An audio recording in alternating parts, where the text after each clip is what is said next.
Back with another one. In this one now we'll be just going through, there's a few bulls there went off again.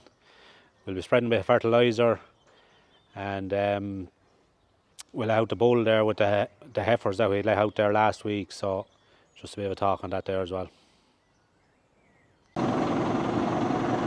Just going to fill in some fertiliser there now. You can see there what it is. It's 27% nitrogen, 9% sulphur. Just on a bit of grazing ground. We're putting out on about a bag to the acre or so.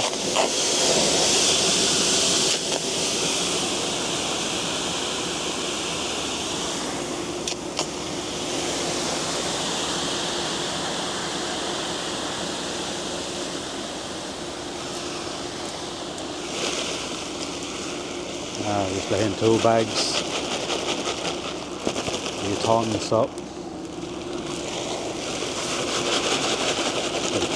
throw it on to about 20 acres there now to seed, and just top up there just after the graze and keep it moving along. That's that filled in there now.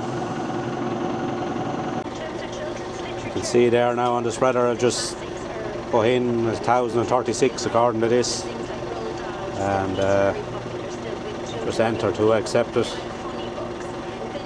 We're going to put on a bag to the a bag to the acre, so 125 to the hectare, and it'll sort itself out. It's able to work out the flow rates and all, so that'll sort that much out.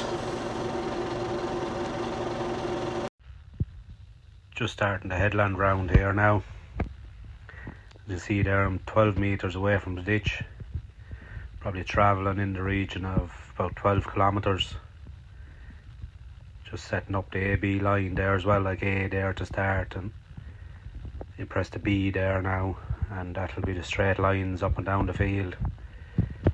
But keeping there off the boundary, approximately 12 metres, could be a touch more there now along there. But the spreader works on the headland round.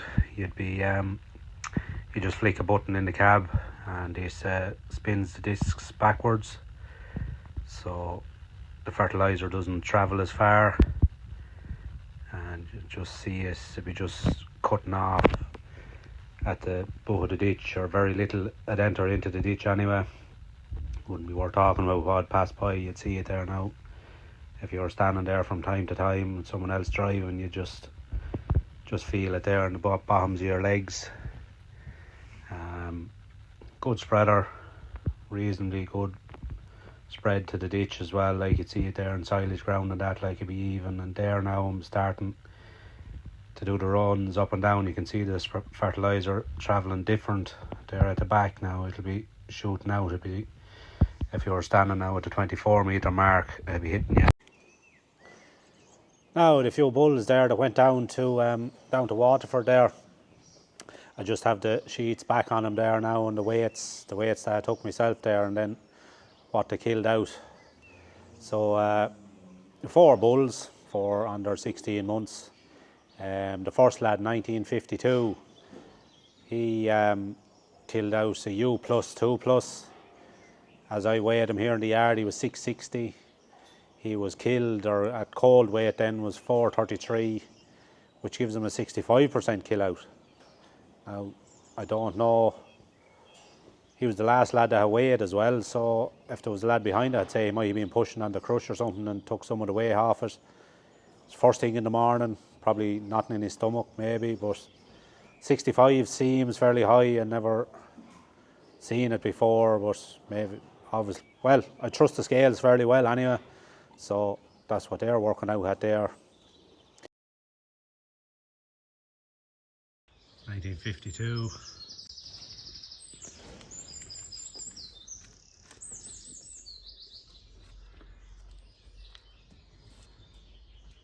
The next lad, 1954, he was a U equals 2 plus. He was standing 688 kilos, cold weight was 421, which gave him a 61% kill out. 1954.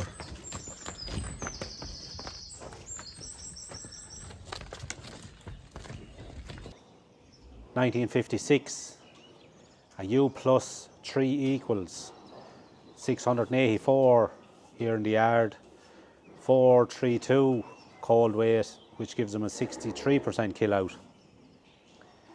1956. 1969, U plus 3 minus 670 here in the yard, 418 cold weight, which gave him a 62% kill out. 1969.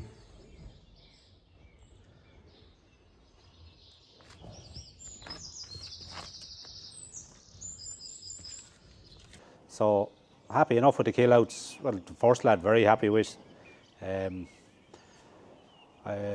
say if it was 63, but look at that's the figures that I have anyway. So it's I'd go with it like. So happy enough with them. Killed well. Prices for bulls is holding. They're seemingly dropping a bit there on bullocks, and heifers are alright. The cow I'm not 100% sure about, but bulls have held this week anyway. Now maybe they'll try put pressure on them again, but hopefully not. We have there's another month or more now, I'd say, before we'll have these gone. But generally, usually along now they'll pull the prices on us, unfortunately. But there's more coming out, I presume, the more to choose from. But demand is supposed to be out there across the continent in England, so I don't know why they're pulling them. But look at, they've choice, and that's where the biggest problem is. So look at, sort of price takers. That's the whole problem with this game. But you look at, we'll have to stay at it. Just an update on what bulls we have left here. The 6 lads there. Everything here now has gone. They're the last now to go on the push diet.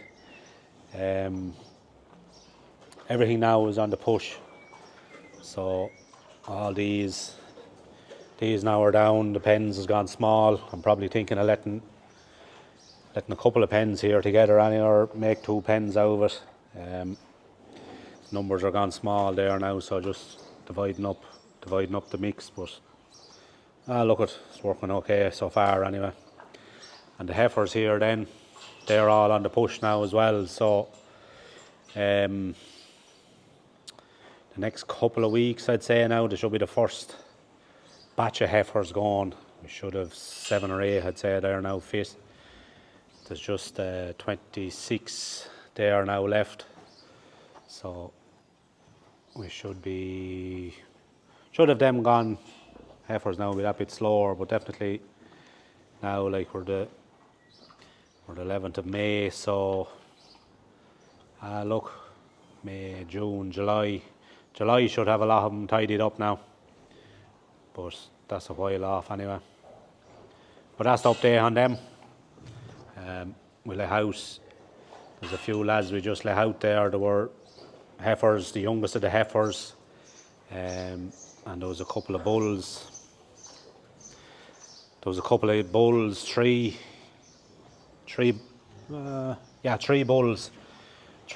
We let them out as well. They were castrated. They were the smallest of them, so we got the vet to do them. They're should have done 10 days now or so. So we let them on as well. They just wouldn't be finished, and we're not going to hold them over the winter or over the summer. Not going to keep in 3 bulls anyway, so not worth the hassle. So we'll let them on there. There's eight of them gone out there now, so we'll have them for later on in the year. We'll coming up to Christmas, I suppose they'll be starting to come fit, so that'll be something to have coming in before the rest of them. This is the collar now, the moo collar that goes on the bull. Not really too much to say about it. You don't really do much to it. It's all set up. That's the clip there. You just unclip it there and hook it onto his neck when you have him in. Just power it on here now. There's the power button here. Give it a good press there for a second or two. You can see the lights then coming on here. Just changing colour there. It's probably hard to see the do a sequence of different colours and a few things, and when it's on the bull then you'll get to see it flashing, just making sure that it's working and all. As you can see there, they do give it a good bit of scratching. There's lots of scratches in that now, and they would give it lots of hardship, but sticking up to it there now. It's after been on 3 years I think, so it has lasted fairly well with him. But we'll just get him in here now and we'll stick it up on him.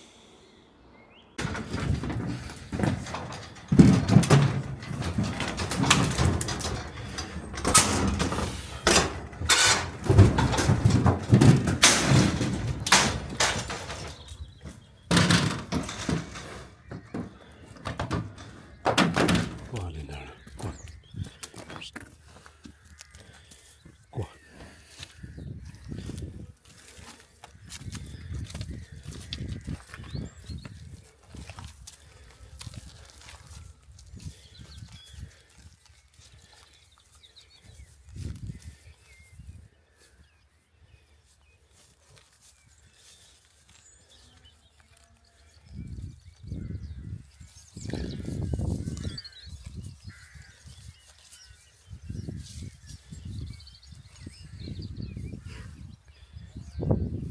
You're getting to know one another there now. There'll be a lot of smelling and running around there for a while.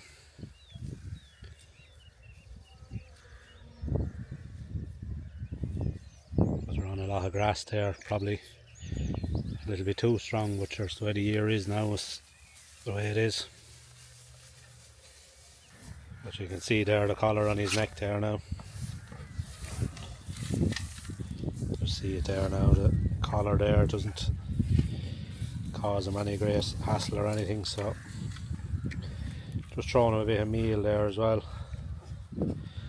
just to keep him. We want to top up the bull a touch as well, but just to keep him a bit, not to be as afraid of us.